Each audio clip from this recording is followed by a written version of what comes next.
Hey guys, welcome back to the channel. It's awesome that you're tuning in. So in this video we are going to take a close look at this game station situation.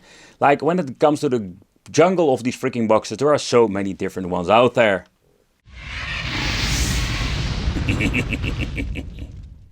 So this thing called the M8 Plus Edition. So this is a game station. I don't know what it's looking at. Like it looks like in kind of a PlayStation 4 Pro, but only deformed. But this thing does capable of running a lot of different games. Most of the time we do have like different kind of software. So when it comes to, let's say, Super Console X's and other devices. But the question remains, what are we going to get? And that's the reason I love to do these reviews. Just to see how good or how crappy it is. Because sometimes you think, oh, this is going to be the next level of the next generation. But in the end what you're going to get is like a really crappy product. So in here we're going to get the system itself, if it wants to come out. And let's see, we're going to get ourselves a micro USB cable. Then we're going to get a box inside a box. It's almost like freaking magic. And in here we're going to get all the other stuff. For example, the HDMI cable. Then we're going to get two, oh yeah, I can already see it, the chip-to-the-chip controllers. They're not even wireless. Like, wait, what? The box says 2.4 gigahertz wireless controllers. And what do I get?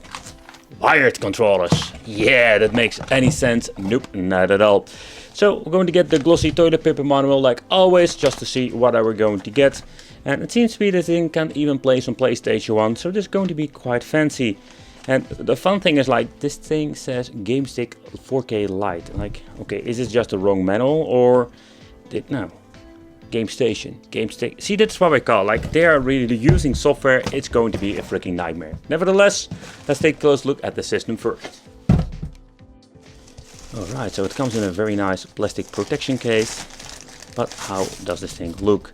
So it looks like a deformed or a chopped down deformed PlayStation 4 Pro. I have seen like the fake PlayStation 4 from AliExpress a very long time ago. So here at the back we're going to get the 32 gigabyte. It is a brandless kind of a weird SD card. Then we're going to get the HDMI out input for 5 volt. We're also going to open it up in this video. We're going to get an on and off switch at the front and 2 USB ports. That's it. I was like doing like the top part. It looks very nice. But yeah, it always weighs almost nothing. Oh man, it's going to be a lot of plastic fantastic and a tiny PCB. First thing, of course, the smelly test. But you can see like we're going to get this very cheap quality cable. And another thing, like there's not like real rubber. Like this is kind of a plastic grip. And I can say like this thing is awful. Like cheap feel. There's not even a vibration motor in this thing. It's really cheap to the cheap. I really hate those controllers. So plugging in the device itself is quite easy. Like plug and play, absolutely. Like you only need a USB and then the HDMI cable. Plug in the controller and let's go with the show. And oh my gee, look at this. We're going to get the GameStick Lite 4K. So what this means, they're basically like reusing their own software. Oh man, that is freaking lazy. They didn't even change the freaking decal over there. Okay guys, so let's take a close look at the menu, whatever we're going to get. First of all, that annoying sound. Bleep, bleep. But what you can see, like they didn't even put the effort on putting a normal, let's say, preview video in it. I don't know what's going on there, like it's doing some weird shit. So pressing the R1 button, L1, we can change between the top menu over there. And here we're going to get like the list, the class, the history, collection.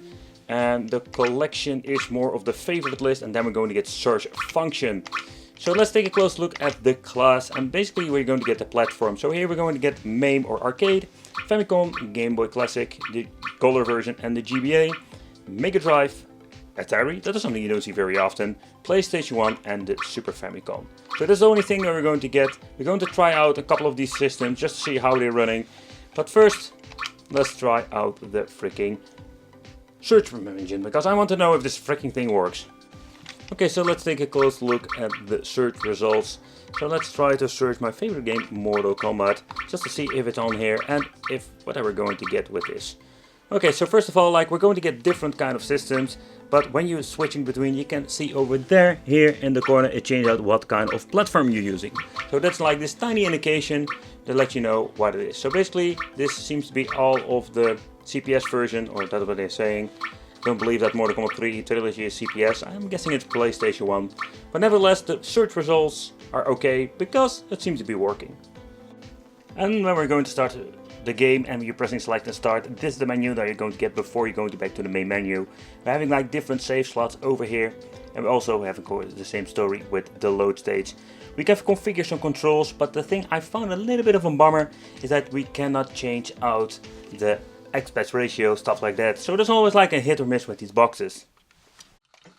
Alright, so let's try Mortal Kombat 1, my favorite game, and this is going to be a great start because the game doesn't run at all. It runs on 2 frames per second or something like that. Absolutely ridiculous that this thing doesn't run the Mortal Kombat 1 game. Let's try another one. Okay, so next up I'm curious how the Sega Genesis will work. And with these games and the combination with an emulator or the system itself, the hardware, it's always like the question with these Chinese products in general, like what are we going to get? But so far I can see and hear, everything seems to be working just fine. I wouldn't that be surprised. Oh man, my controller's like refusing to work now. Oh, let's use the analog stick. Like they're like so worse, so freaking awful.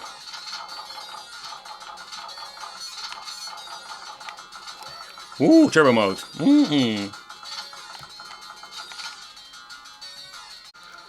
Okay, so next up, let's try another arcade game.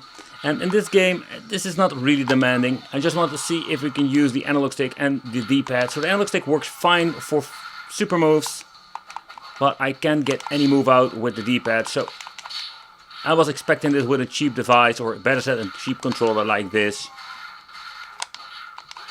It's freaking awful, absolute. Oh. See, and what I don't get is like, these games are not bad at all when it comes to emulation, but the controller is freaking like ruining everything. Alright, so what also happened, and I just needed to show you this. I wanted to put up a Super NES game, just a random picked out one game, and guess what? It doesn't load up. Okay, so next up let's play a PlayStation 1 game, just to see how this will work out. So first of all we're going to try a game that is really demanding, and I don't know if you can even hear it, but the game runs really slow. Oh boy. So, like beside Mortal Kombat 1, this device is not able to run PlayStation 1. So this is a great example. Like this thing was, I think this one was the latest one they released. It comes in a completely different, like high quality box. It looks kind of nice. I really love like what they putting on the box, like compatible with LCD TV, projection only. Like what? Gryphoscope. You know, like it makes no sense what they're putting on these boxes. But it doesn't matter. Like this thing looks pretty damn cool. And I was curious, like I always love it, like when they show something that is like very exciting. It's a different lineup. I must say, like there is like this brand out there. I don't know how it exactly called, but it just said game over here. But there's a guy, a couple of like game stakes, but most of them are like all different from each other. But let's take a close look at this one. What is inside this box, because the way how they packed it up is quite interesting. So we do get controller number 1, number 2. First thing that we need to do is smell it. Oh, it smells really like the horrible cheap burnt plastic. And of course the game system itself, the tiny dongle. Okay, so I'm guessing we're going to get 1 dongle, 2 controllers. Ooh, and there we're going to get ourselves the HDMI cable, micro USB cable, and of course the deluxe toilet paper manual with explanation how the system works. It does come in English, so that is convenient. But let's take a close look at the system itself. So the system itself is a quite interesting design, but it is something that is not like brand new. I've seen it before, the Game Station, the first edition we reviewed here on the channel. And yeah, I must say, like back in the day, I was not really flabbergasted about it because it was nothing really fancy. But when you're looking at the configuration, it is also just the basic stuff that I've seen before. The system, yeah, the design is kind of basic. At the front we're going to get 2 USB ports. We do have an IR port over here, quite interesting because there is no remote or whatsoever. Or this seems to be like something else. But we would have like an on and off switch. That is quite weird with these things because we don't get it with every single system. HDMI out input for the micro USB for the power. And in the inside, we're going to get ourselves the 64 gigabyte card. Like brandless, that's the thing they're doing. I think like when I start reviewing these things, we got like a lot of these fake SanDisk cards. But no, they don't have any brand at all. So if you have a system like this, it's always interesting and very smart to back up. But okay guys, so when you're looking at this SD card, it's your typical SD card from China. I recommend like making a backup. And yeah, like it wouldn't be the first time like out of the blue, this thing stopped working. Okay, so the controller quality. Yeah, I already mentioned this thing smells like burnt plastic. It does have like the real, let's say, rubber grip on the joysticks. The D-pad is freaking awful. It feels really sturdy, so it's absolutely garbage. You can already hear like the buttons got long travel, cheap touch to it. So when it comes to the controller, it's freaking horrible. Alright, so this is a really familiar menu we have seen many times before, especially with those GameStick 4K things. So this is like a rip-off from the Pandora's boxes, only this thing is pretty damn awful. So here at the left side we're going to get ourselves the playlist, and here at the right we're going to get ourselves the preview or picture. Like with a normal Pandora's box we're actually going to get a tiny video, but there's like a couple of random screen pics. At the top we're going to get ourselves the class. So here we can see like we have support for MAME, Game Boy Classic, Game Boy Advance, Game Boy Color, Mega Drive, Super Famicom, PlayStation 1, Famicom and Atari. History is basically like the previous played games, the collection is the favorite, and we have a search function. So let's see if we can find some Mortal Kombat. I do find this working very well. Here you can see like we have all the Mortal Kombat games, and when you're looking at the middle at the top we can even see like what kind of platform. So it seems to be we're having Mortal Kombat 2, 3 on CPS, okay, Famicom, Game Boy and PlayStation 1.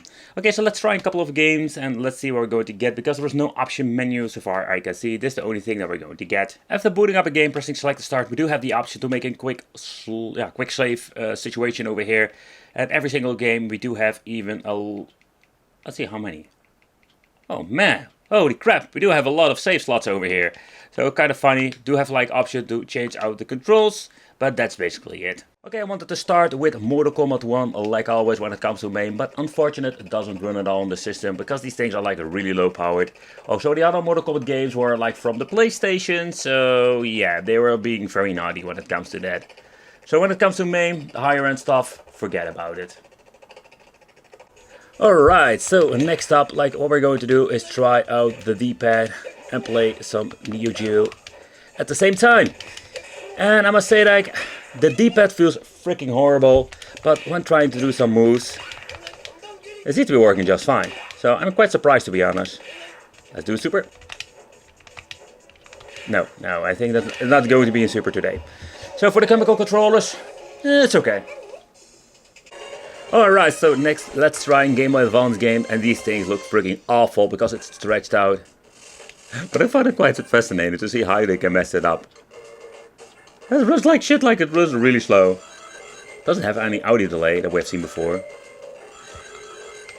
I don't understand, like if a MAME like Mortal Kombat 1 doesn't run that great, I understand that they're just using low power chip, but that a freaking GBA game doesn't run that great, that's absolutely like unbelievable and unforgivable. Yeah, and again, like there is no way of reconfiguring. Like the only thing you can mess around with is the controls. Like that's it. Okay, next up, Mega Drive. So I'm curious, like the GBA runs like shit. How does this run? Oh. See, and that's what I mean. Like it's going to be like a mixed bag with these things.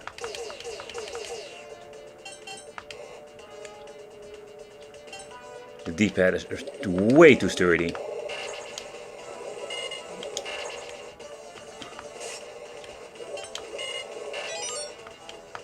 But so far so good, so when it comes to 16-bit Mega Drive, it seems to be running just fine. Alright, so next up, Super Famicom.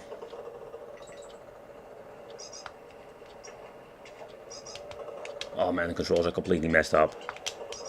That is something we need to change.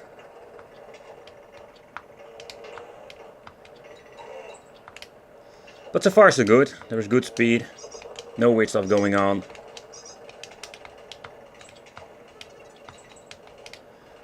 And the reason I play this game is because I tried it out a lot of different ways when it comes to, let's say, handhelds, and yeah, good audio, no weird, extremely screen glitching whatsoever, nothing at all, and all the sound effects are here.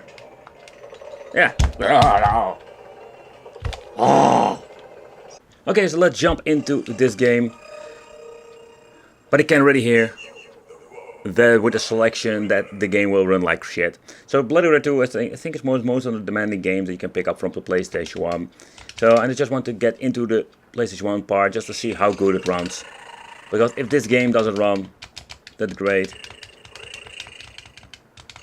Yeah, let's be honest, like this is freaking unplayable. This runs like 15 FPS. It's a little bit of a bummer. Okay, so let's try a different game. I just want to try Tekken. This system, in combination with Tekken 3, that runs mostly on most devices, even the cheaper ones. But you can hear like from the menu, it runs like crap. But it is not like that I choose like the most demanding game that runs crap. No, it's absolutely every single game that runs like a shit on the PlayStation 1. So this is a great case, like they show in PlayStation 1 list, they say it runs it, but what you're going to get is a pile of crap. Yep. Sometimes I just wonder like how many of these manufacturers are out there. Like these boxes were not great at all. When you're going to deep dive into like say the performance and if you're going to open it up, sometimes it's pretty damn bad. And this is absolutely no exception. Like these, like I say, Game Station, they're not like one of my favorite ones. I want to thank you for watching. Let me know what you think of this. It would be great to subscribe to the channel, hit the bell, become one of the Wicked family, and I will see you in the next video.